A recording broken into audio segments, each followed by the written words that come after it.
All right, let's take a look at number 3 here. So we want an exact answer, and then we'll figure out decimal in a minute.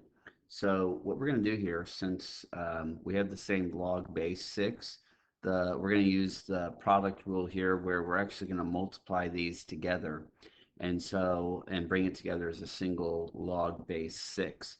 So when I FOIL that together, I'm going to get an x squared plus 3x from here, and then a plus 4x here. So that gives me a total of 7x.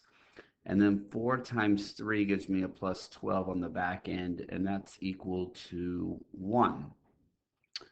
Okay, so far I just did the product rule. I multiplied the binomials together, FOILed it, got it kind of cleaned up. Okay, what we're going to do next is you can either convert it to exponential form, or a nice little trick you could do is just insert a base of 6 on both sides. And when you do that, this cancels out where you're just left with x squared plus 7x plus 12 on the left side. And then on the right side, 6 to the power of 1 is, well, just 6. And now what we have to do is set this equal to 0 and solve. So let's see, I'm going to subtract 6 from both sides. So let's see, we get x squared plus 7x plus 6 equals 0. And we're going to go ahead and factor this into x plus 6, and x plus 1 equals 0. And so we're coming up with two possible solutions here. We're coming up with x equals negative 6 and x equals negative 1. And negative 6 actually will not work. So what you have to do is you look back at this, and your domain, the x values, you can't evaluate logs at 0 or negative numbers. It has to be a positive number.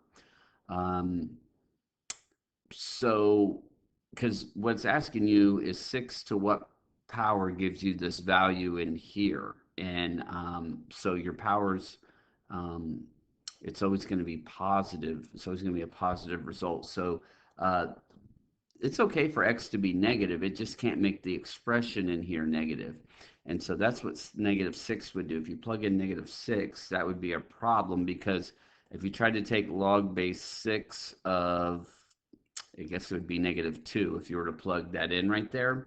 The problem is the question that they're asking you is 6 to what power gives you negative 2, and that just doesn't exist. A power does not cause your answer to turn negative.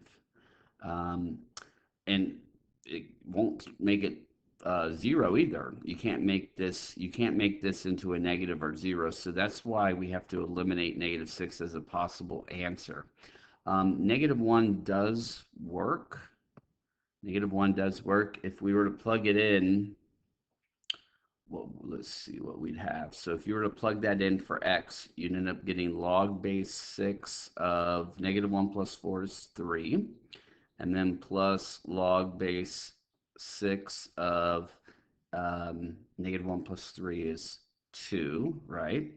And so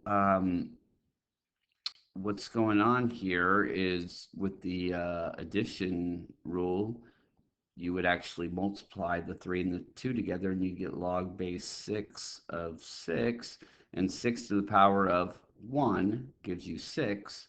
And so that, you can check and see that it works. Really, when you're checking your answers, you really just have to check to make sure it doesn't cause what's being evaluated to become 0 or negative. But I just went a step further just to kind of show you that it does work. But we have to eliminate the negative 6 there. So hope that helps.